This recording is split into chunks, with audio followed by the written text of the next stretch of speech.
জুলাই ঘোষণাপত্র, যেটি গত 5ই আগস্ট মাননীয় প্রধান উপদেষ্টা আমাদের সকলের সামনে পাঠ করেছেন, জাতির উদ্দেশ্যে প্রকাশ করেছেন, আমি মনে করি এই ঘোষণাপত্র যেহেতু এবং সেহেতু নয় একটা ঘোষণাপত্র।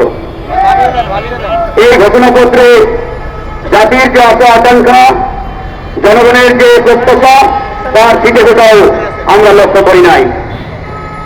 এই ঘোষণাপত্রটি হয়েছে একটি এককেন্দ্রিক, একটি নির্দিষ্ট দলকে সামনে রেখে বোধ হয় এটা প্রণয়ন করা হয়েছে। যেমনটি আমরা বলি বারবার, 1971 সালের মহান মুক্তিযুদ্ধের পরে আমাদের যে সংবিধান, এই সংবিধান শেখ মুজিবুর রহমান সাহেবকে সামনে রেখে তৎকালীন যে সংবিধান প্রণয়ন কমিটি, তারা সেটা প্রণয়ন করেছিলেন। আজকের এই ঘোষণাপত্র দেখেও মনে হচ্ছে যে কোনো একটি দলকে সামনে রেখে এটা তারা সুনিপুণভাবে প্রণয়ন করেছে। আমরা এমন ঘোষণাপত্র চাই নাই যে ঘোষণাপত্রে জাতির আশা আকাঙ্ক্ষার কোন প্রতিফলন তারা দেখাতে পারে নাই বা পারবে না। এই ঘোষণাপত্র যেভাবে তারা প্রণয়ন করেছে, মনে হচ্ছে তারা নির্দিষ্ট একটি গোষ্ঠীকে কিংবা একটি দলকে খুশি করার উদ্দেশ্যে এটি তারা প্রণয়ন করেছে।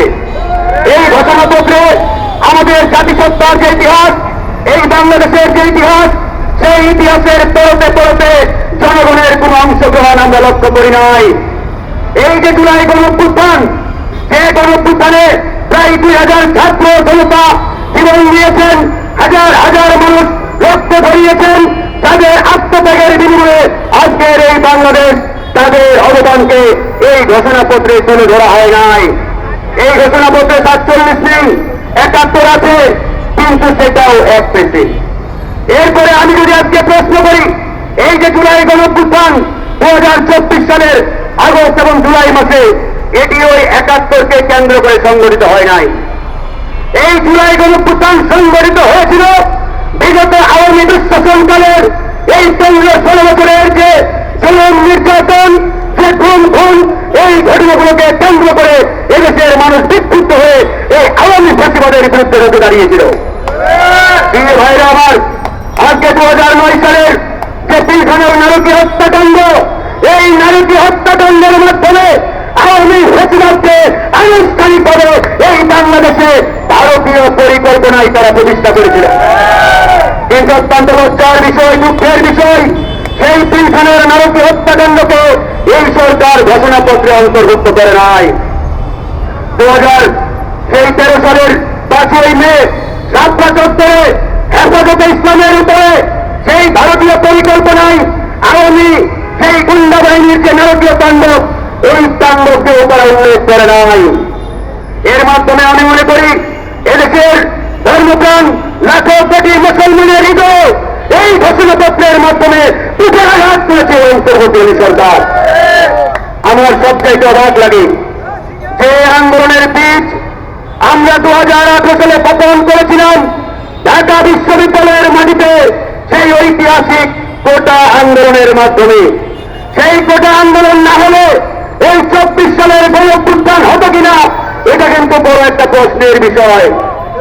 আপনারা জানেন, সেই কোটা আন্দোলন করতে গিয়ে আমরা হাজারো বাধা বিপত্তি, হামলা মামলা, জেল জরিমানা, রিমান্ড সহ্য করেছি। আমি ফারুক হাসান একটানা 15 দিন রিমান্ডে ছিলাম। আমার সহযোদ্ধারা রিমান্ডে ছিল। এই যে এখানে যারা আছে প্রত্যেকেই জুলুম নির্যাতনের শিকার হয়েছে। তারপরে হাসিনা আংশিক আমাদের দাবি মেনে নিলেন। এরপরে যখন আদালতের গায়ে বন্দুক রেখে আবারও কোটা ফিরিয়ে আনা হলো, সেই কোটা ফিরিয়ে আনার প্রতিবাদে 2024 সালে এই বৈষম্য বিরোধী ব্যানারে সেই আন্দোলনটা শুরু হলো। তাহলে এর বীজ কোনটা? 2018 সালের কোটা আন্দোলন। এই কোটা আন্দোলনকে তারা স্কিপ করে, বাইপাস করে এরকম একটি 1 পেছে জুলাই ঘোষণাপত্র দিয়েছে। এরপরে আমাদের খুদে বাচ্চারা, আমাদের ভাইরা, ছোট বাচ্চারা 2018 সালে নিরাপদ সড়ক আন্দোলন করেছে। যে আন্দোলন সারা পৃথিবীতে বিরল একটি ঘটনা, এমন আন্দোলন পৃথিবীর আর অন্য কোনো দেশে সংগঠিত হয় নাই। কিন্ডারগার্টেনের বাচ্চা ক্লাস 1-এ পড়ে, 2-এ পড়ে তারা রাজপথে নেমেছে।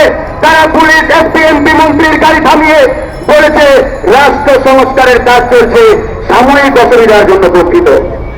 সারা পৃথিবীর চোখ খুলে দিয়েছিল যে আন্দোলন ঘোষণাপত্রে অন্তর্ভুক্ত না করে এই সরকার জাতির সাথে বেইমানি করেছে। প্রিয় ভাইরা আমার, আজকে কথা আমাদের স্পষ্ট, আজকে আমাদের বক্তব্য একবারেই পরিষ্কার। আমাদের 2 কোটি প্রবাসী পৃথিবীর বিভিন্ন দেশে রয়েছে, যাদের পাঠানো রেমিটেন্সে আজকে বাংলাদেশের অর্থনীতির টাকা সচল, তাদের সেই আপনার অবদানকে এই ঘোষণাপত্রে মূল্যায়ন করা হয় নাই। তাই প্রিয় বন্ধুগণ, আজকের এই যৌথ সংবাদ সম্মেলন আমি মনে করি এটা কোনো দলীয় বিষয় নয়। এটা এদেশের 18 কোটি মানুষের আকাঙ্ক্ষা, এটা এদেশের 18 কোটি মানুষের প্রত্যাশা। বিমন্ত্রের জায়গা থেকে আমরা এখানে 4-5টি সংগঠন ঐক্যবদ্ধভাবে আজকে কথা বলছি। এই সরকারকে মনে রাখতে হবে, তারা কোনো এত ব্যক্তি গোষ্ঠী কিংবা দলের সরকার নয়। তারা এদেশের ছাত্র জনতার সমর্থিত সরকার। কিন্তু এই সরকারের দায়িত্বশীল উপদেষ্টারা ক্ষমতার চেয়ারে তারা বেমালুম ভুলে গেছে তারা কাদের সমর্থনে সরকার গঠন করেছে। আজকে এক একটা উপদেষ্টা নিজেদেরকে আমেরিকার প্রেসিডেন্ট মনে করে, মুইকে অনুভব এসি গাড়ি বাড়ি ওই বাংলো মিন্টু রোডে হেয়ার রোডে পেয়ে তারা মনে করেছে আমাদেরকে আর কে পাই ভাই। এরকম একটি অবস্থায় তারা এই জুলাইকে কলঙ্কিত করেছে। আজকে বন্ধুগণ, এই জুলাইকে তারা বিক্রি করে দিয়েছে। এই জুলাইয়ের চেতনা বিক্রি করে তারা আজকে এই আওয়ামী লীগের পথে হাঁটা শুরু করেছে। আওয়ামী লীগ যেভাবে 71-এর চেতনাকে বিক্রি করে এই 54 বছর রাজনীতি করেছে, আজকে এই সরকারের কতিপয় উপদেষ্টা এই গণঅভ্যুত্থানকে বিক্রি করে তারাও সেই 90 ফ্যাসিজমের পথে হাঁটা শুরু করেছে। আমি বলতে চাই, এই সরকারকে মনে রাখতে হবে, এই সরকার বিএনপির সরকার নয়, জামাতের সরকার নয়, গণ অধিকার পরিষদের সরকার নয়, কিংবা অন্য কোন দলের সরকার নয়। তারা এদেশের আপামর জনগণের সরকার।